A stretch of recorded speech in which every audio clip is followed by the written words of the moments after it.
Hello everyone, स्वागत है आपके अपने YouTube channel online GK GS classes में। आज की क्लास में जो है क्लास 12th पॉलिटिकल साइंस का ये 11वां पार्ट है जो 2023 बोर्ड एग्ज़ाम के लिए इम्पोर्टेंट क्वेश्चन है।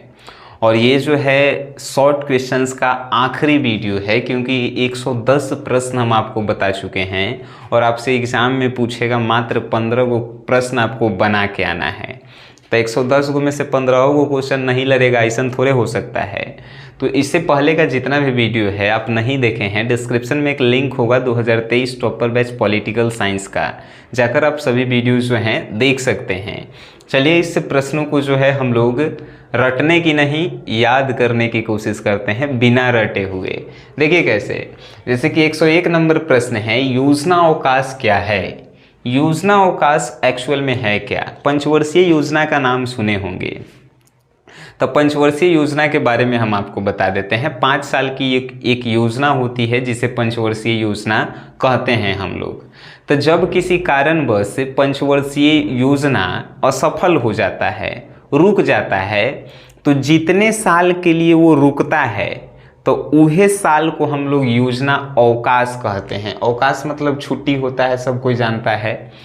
तो योजना, पंचवर्षीय योजना किसी कारणवश जितने साल के लिए रुकता है उसी साल को जो है हम लोग योजना अवकाश कहते हैं। ठीक है, जैसे कि चीन पाकिस्तान से के युद्ध में जो है जब तृतीय पंचवर्षीय योजना हुआ था शुरू, तो वो जो है 3 साल के लिए रोक दिया गया था। तो 3 साल योजना अवकाश रहा है कि नहीं। तृतीय पंचवर्षीय योजना देखिएगा 1965 से 67 तक है, 3 साल तक रोक देवल गई है कि नहीं।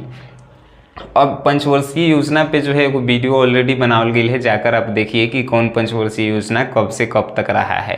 सर्च कीजिए पंचवर्षीय योजना बाई सनी सर। अब जो है संकटकालीन स्थिति की घोषणा के प्रभाव क्या हैं। सपोज डैट, संकटकालीन मतलब होता है आपातकाल। हमनी के देश में अगर आपातकाल लग गया तो एकरा से हमनी के ऊपर प्रभाव का पड़ेगा।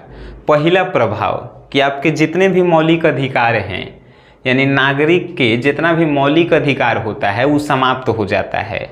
मौलिक अधिकार मतलब कि स्वतंत्रता से जीने का अधिकार है कि नहीं, किसी से बातचीत करने का अधिकार, ये सब जो है आपसे छीन जाएगा। दूसरा कि देश में सेंसरशिप लागू हो जाएगा। सेंसरशिप कहने का मतलब होता है कि कौनो मीडिया और न्यूज़ चैनल जो है कोई भी न्यूज़ नहीं डाल सकता है, ना ही रिपोर्टिंग कर सकता है।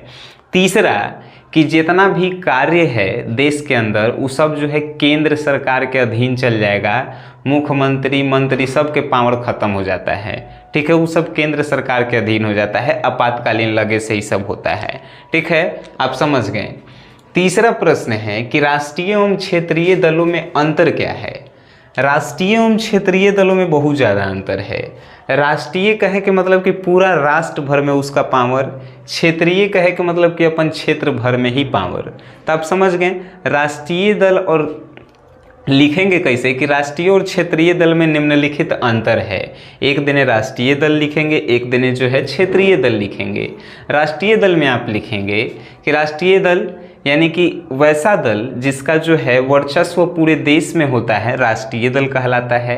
क्षेत्रीय वैसा दल जिसका जो है वर्चस्व सिर्फ क्षेत्र भर में होता है, उसे क्षेत्रीय दल कहते हैं। राष्ट्रीय दल में कैंडिडेट की संख्या जो है अधिक होती है, सिंपल सी बात है, वो पूरा देश में है। क्षेत्रीय दल में लोगों की संख्या कम होती है कि नहीं। राष्ट्रीय दल जो है वो जो है क्या बोलते हैं, राष्ट्रीय दल का पावर भी जो है अधिक होता है।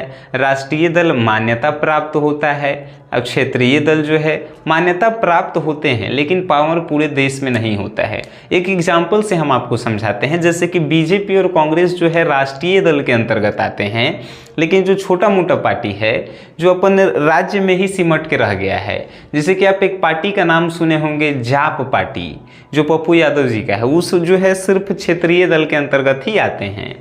तो समझ गए होंगे आप इतना एग्जाम्पल से। नेक्स्ट है कि पीली क्रांति क्या है। बहुत ही सिंपल आसान है। पीला आप तेलहन देखे होंगे, बिहार में है तो तेलहन देखे होंगे, जेकरा से जो है तेल निकलता है, तो तेलहन। पीली क्रांति कहे का मतलब कि कृषि में तेलहन के उत्पादन को बढ़ाना और विकसित करना ही पीली क्रांति था। किसानों को तिलहन के ऊपर आत्मनिर्भर बनाना ही जो है का था, पीली क्रांति था। पीली क्रांति तिलहन के उत्पादन को बढ़ाना, लोगों को कृषि के ऊपर आत्मनिर्भर करना और तिलहन के उत्पादन में मदद करना ही जो है पीली क्रांति था, है कि नहीं। श्वेत क्रांति तो दूध उत्पादन को बढ़ाना, दूध में जो है लोगों को दूध कहे के मतलब कि वो बिजनेस डेयरी पे जो है आत्मनिर्भर बनाना, कि दूध बेच के ही जो है लोग अपन काम खर्चा पानी परिवार को चलाते रहें, है कि नहीं। नेक्स्ट है कि नाटो क्या है। नाटो के बारे में आप जानते होंगे, यूरोपीय राष्ट्र संघ का एगो जो है सेना का संगठन है, ठीक है, सेना का संगठन। आपसे कभी कभी ये भी पूछ देता है कि नाटो का फुल फॉर्म होता क्या है। तो एन से होता है नॉर्थ, ए से होता है अटलांटिक, टी से होता है ट्रीटी और ओ से होता है organisation. North Atlantic Treaty Organisation. NATO जो है क्या है, यूरोपीय राष्ट्र संघों का जो है एगो संगठन है, ठीक है। संयुक्त राष्ट्र संघ आप सुने होंगे, तो ओकर सेना के एगो संगठन है। ये का काम करता है, तो जितना भी सदस्य देश हैं जो यूरोपीय राष्ट्र से जुड़े हुए हैं, ऊपर कोनो हमला करता है तो देश के सुरक्षा करना जो है नाटो के काम होता है, समझ गए। नेक्स्ट है कि वैश्वीकरण क्या है। बहुत आसान प्रश्न, वैश्वीकरण के बारे में बताएं तो वैश्वीकरण मतलब कि विश्व के सभी राष्ट्र एक जगह पर व्यापारिक और आर्थिक मामलों को सुलझाते हैं, वही कहलाता है वैश्वीकरण। कहने का मतलब कि कोनो देश में व्यापार से रिलेटेड समस्याएं हैं, पैसा से लेके समस्याएं हैं, तो जो सभी देश जो हैं एक जगह पे मिल के उस समस्या का समाधान करते हैं, वही कहलाता है वैश्वीकरण। बहुत सारे लोग जो हैं कहते हैं कि सर इसका जो है नोट्स आप क्यों नहीं देते हैं। तो नोट्स हम देते हैं सर, व्हाट्सएप पेड ग्रुप के माध्यम से हम लोग नोट्स देते हैं। जैसे कि हम लोग जो हैं अब पॉलिटिकल साइंस के एग्जाम्पल ले लेते हैं। पॉलिटिकल साइंस में जो है अगर आपको नोट्स चाहिए पूरा इंपॉर्टेंट क्वेश्चन का, जिसमें आप चाहते हैं कि सब्जेक्टिव जितना है सब मिल जाए, जैसे कि 110 को जो है हम आपको का देंगे तो शॉर्ट क्वेश्चन देंगे जेकरा लघु उत्तरीय प्रश्न बोला जाता है, आज जो है 30 को जो हम आपको देंगे लॉन्ग क्वेश्चन देंगे। ये जो है आपके एग्जाम के लिए इम्पॉर्टेंट मत कहिए, मोस्ट इम्पॉर्टेंट कहिए।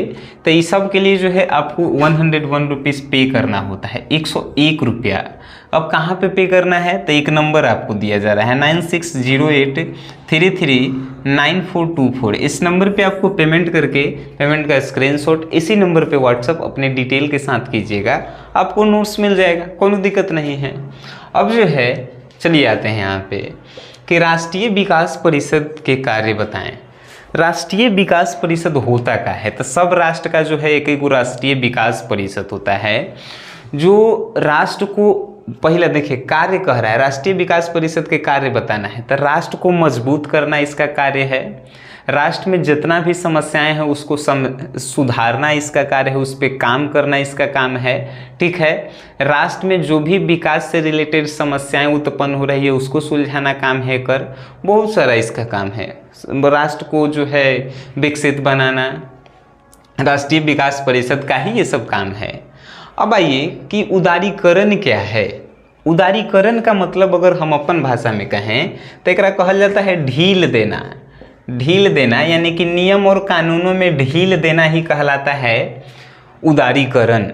जैसे कि अगर कोई देश जो है आर्थिक समस्या से किसी नियम के कारण जूझ रहा है, जैसे सपोज एग्जाम्पल हम भारत का लेते हैं, कोनो संविधान में कोई ऐसा नियम है, एग्जाम्पल लिए हैं कि ऐसा कोई नियम है जिसके कारण भारत जो है धीरे धीरे गरीब होते जा रहा है, तो उदारीकरण के तहत क्या होता है कि जब वो नियम को हटा दिया जाता है, चाहे वो नियम में ढील दे देवल जाता है कि इसके कारण ही जो है देश जो है गरीबी की तरफ जा रहा है, तो इन नियम को हटा दीजिए, तो नियम हटाया जाएगा तो उसको बोला जाएगा उदारीकरण, ठीक है।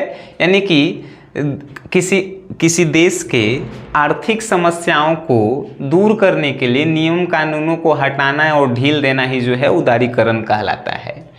मार्शल योजना क्या है, बहुत ही बढ़िया प्रश्न है। मार्शल योजना क्या है?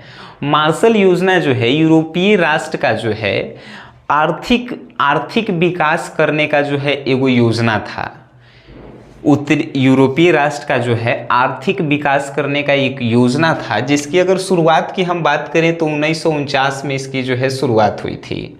मार्शल योजना की 1949 में शुरुआत हुई थी। इसके तहत होता क्या है, तो जितने भी लोग हैं उनको जो है विकसित करने में जो है ये मार्शल योजना मदद करती है। जैसे मान के चले कि हम यूरोपीय राष्ट्र में हैं, हम जो है गरीबी से गुजर रहे हैं, तो मार्शल योजना के तहत लोग आएंगे और हमारी मदद करेंगे हमको विकसित करने में। ठीक है, मार्शल योजना यही है। अब आते हैं कि विश्व बैंक के कार्यों को बताएं।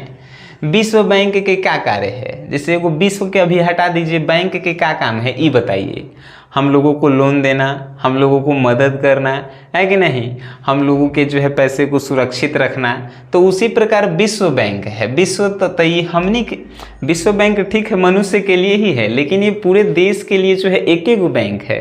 तो इसका क्या काम है वो आपको बताना है।